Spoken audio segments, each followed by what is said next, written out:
We learn English grammar in books, but we read it in other texts which contain grammar that never gets taught. So I'm going to show you how English grammar is used in the real world. I'm going to pull out 15 advanced grammar points from newspapers which come from the UK, the USA and India. And these will help you reach an advanced English level, C1 English, C2 English. We're going to start with an article from the USA Today News on this week's funeral of the Iranian president. Let's read the first passage together.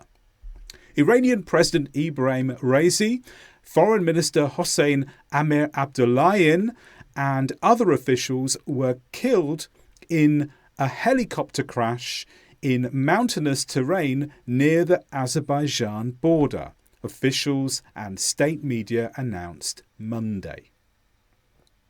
Let me first draw your attention to some prepositions. Notice we have 3 prepositions in a row: in, and then near.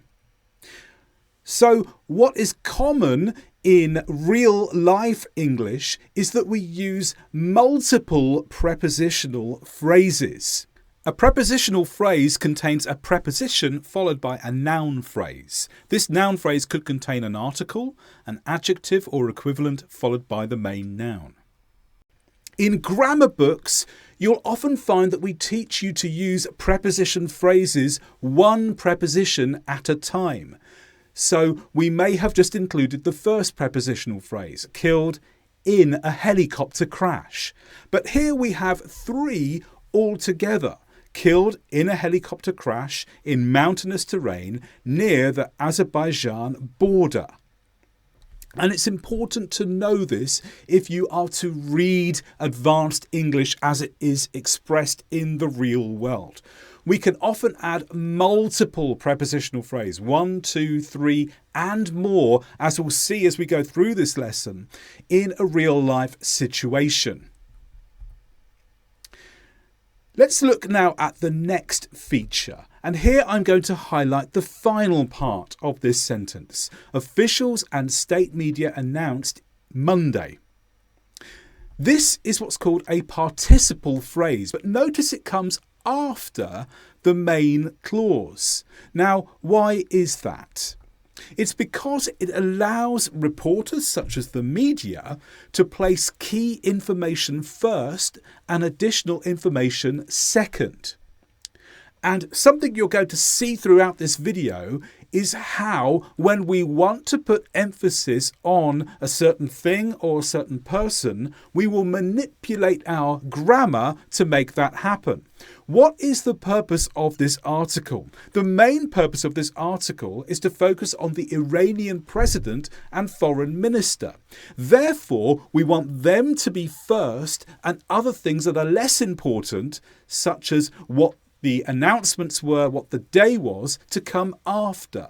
So for that reason, we don't put this participle phrase at the beginning of the clause. We put it at the end of the clause so that we can start with our key information, the Iranian president. And thirdly, let's look at the very last phrase here. And you might see something strange here. Announced Monday. Where is the preposition? Announced on Monday. It's not there. And what's happened here is the reporters have omitted the preposition. Now, why have they done this? Well, first of all, I should mention it's not standard grammar. Correct grammar would include the preposition.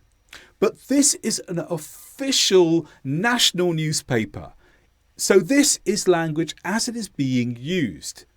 They've done this to help keep a sense of note form in the events that are being listed. It's like the writer is telling you, here's a list of notes on what's happened. It also helps maintain focus on the main clause by being brief in the subordinate clause.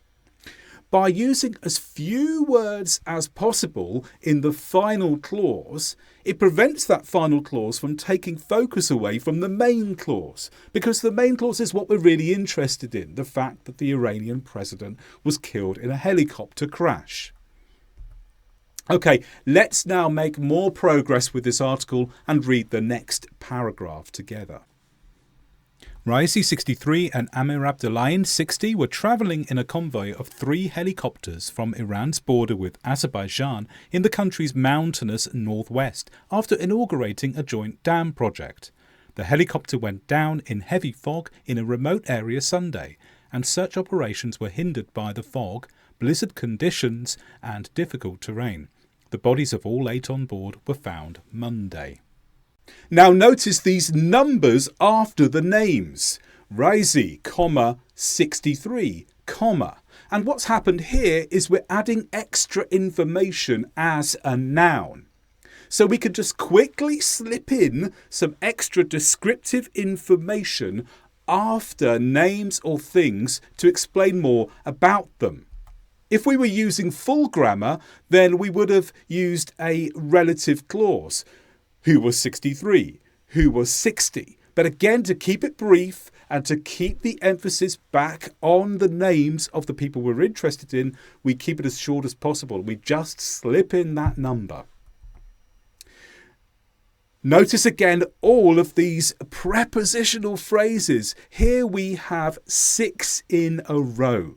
So you can see how important this feature is when adding information to nouns in newspaper articles, for instance, but also other advanced writing. The 5th grammar point I want to draw your attention to is here, after inaugurating. And here we have a preposition followed by the present participle.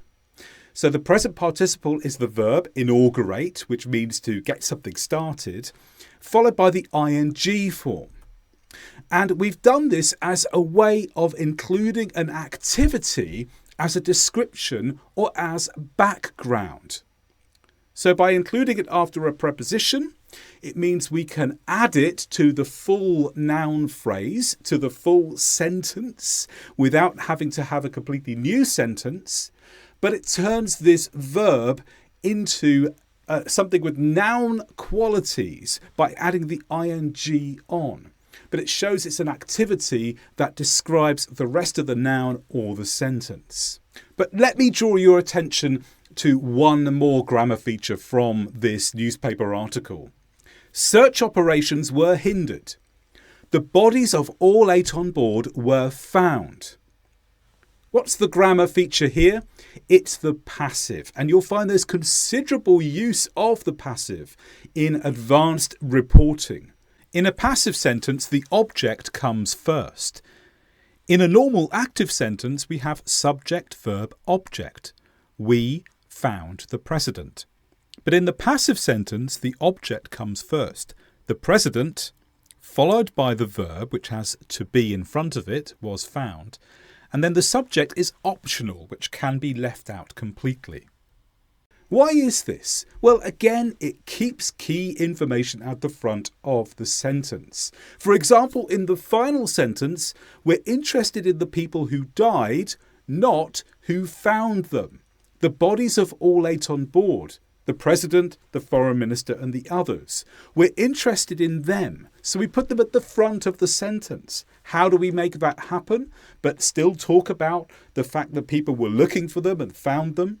Well, we use the passive, so we can get the people who we're interested in at the beginning and the fact they were found afterwards. If you'd like to learn more about English grammar from me, sign up for my Perfect English Grammar course. There's a link to the course in the description below this video.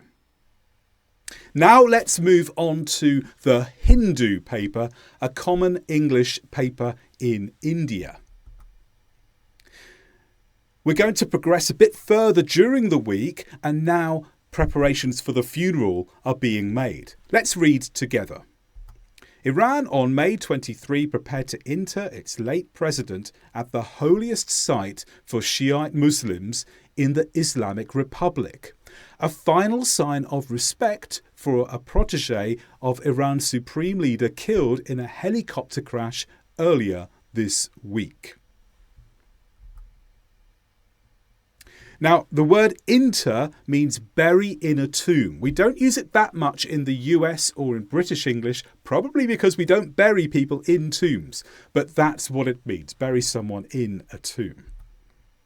Now, the first grammar point to notice in this article is right at the beginning. Iran on May 23 or May the 23rd.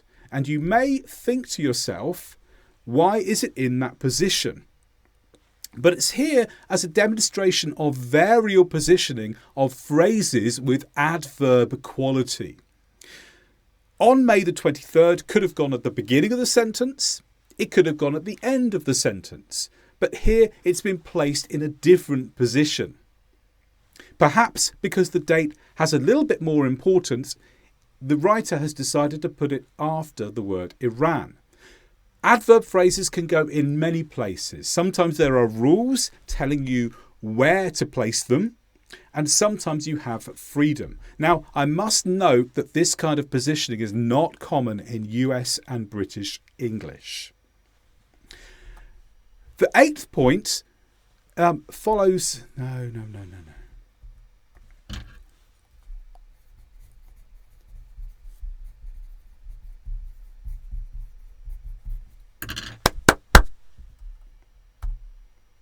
Notice again these prepositional phrases. At the, for, in the. It's happening all the time. Can you see the pattern? But the 8th grammatical point I want to focus on is here, in the final part of this sentence. A final sign of respect for a protege of Iran's supreme leader killed in a helicopter crash earlier this week. This is a noun phrase. A noun phrase is a noun with describing information. For example, in a final sign of respect, we start with an article, then the adjective, then the main noun, and then the prepositional phrase. But all of the extra information, a final of respect, describes or gives extra information about the sign.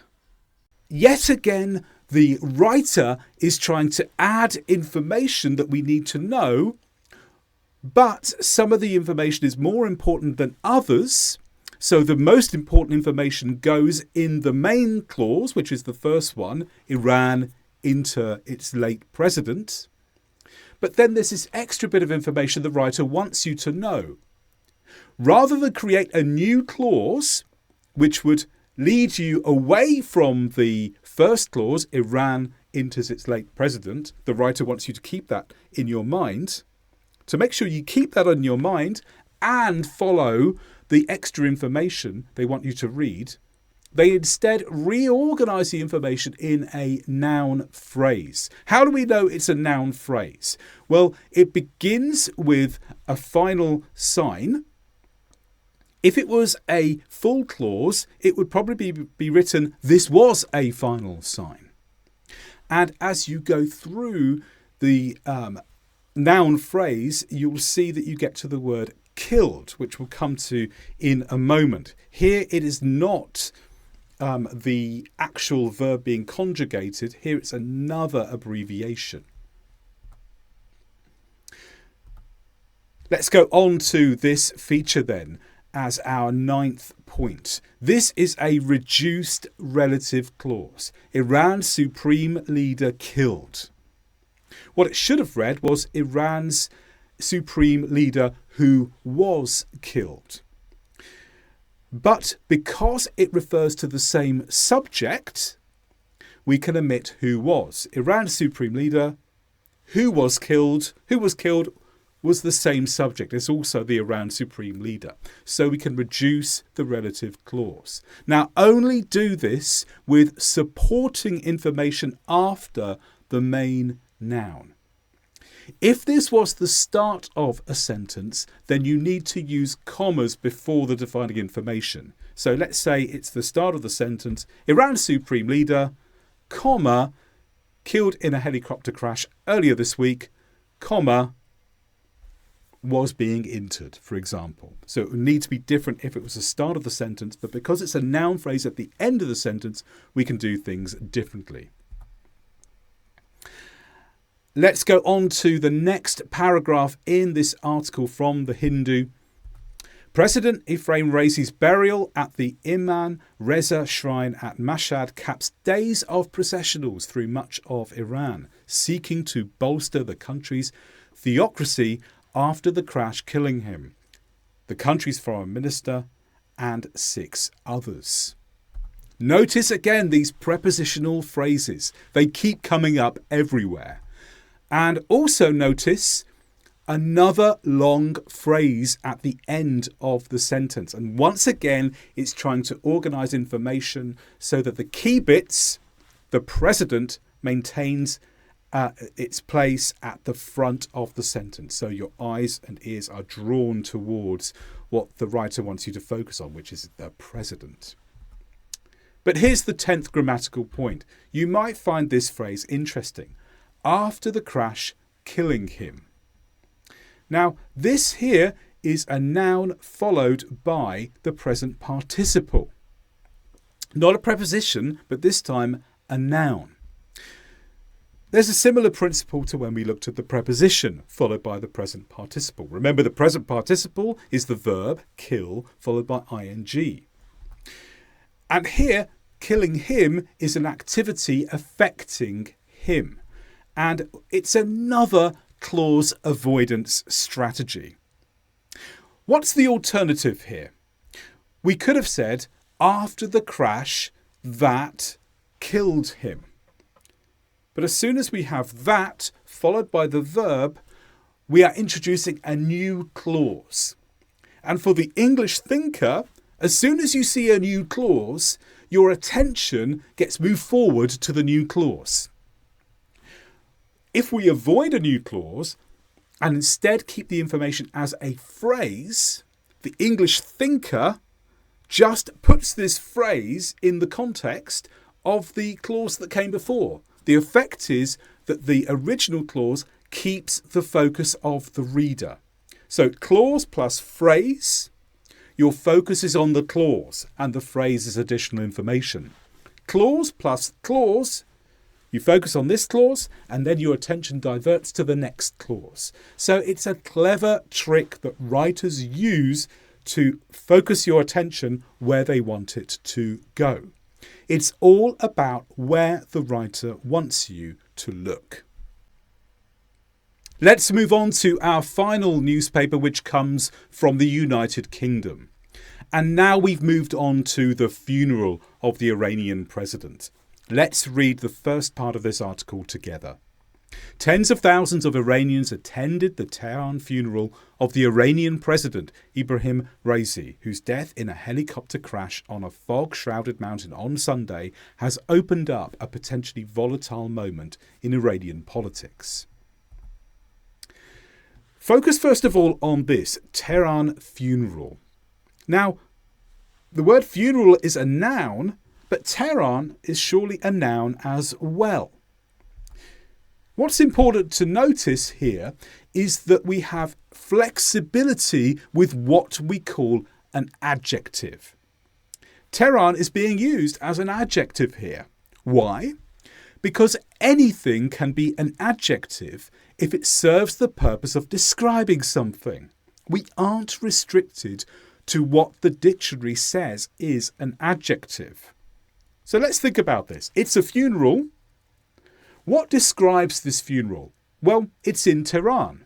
That's where it happens. So Tehran can be an adjective that describes the funeral. Whose death?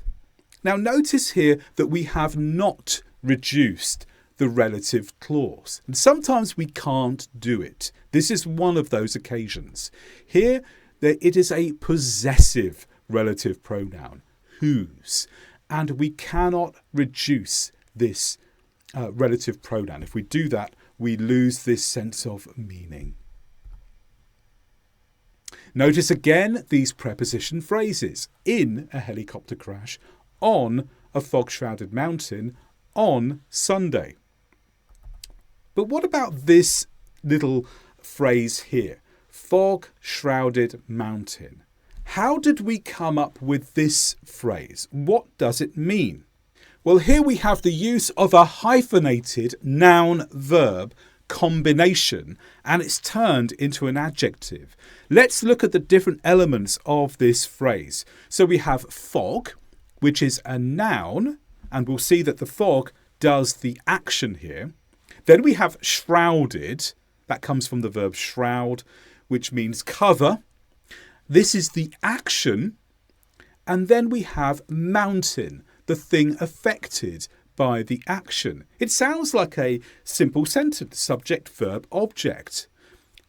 Fog shrouded the mountain. But here we've done something different to turn it into a small noun phrase.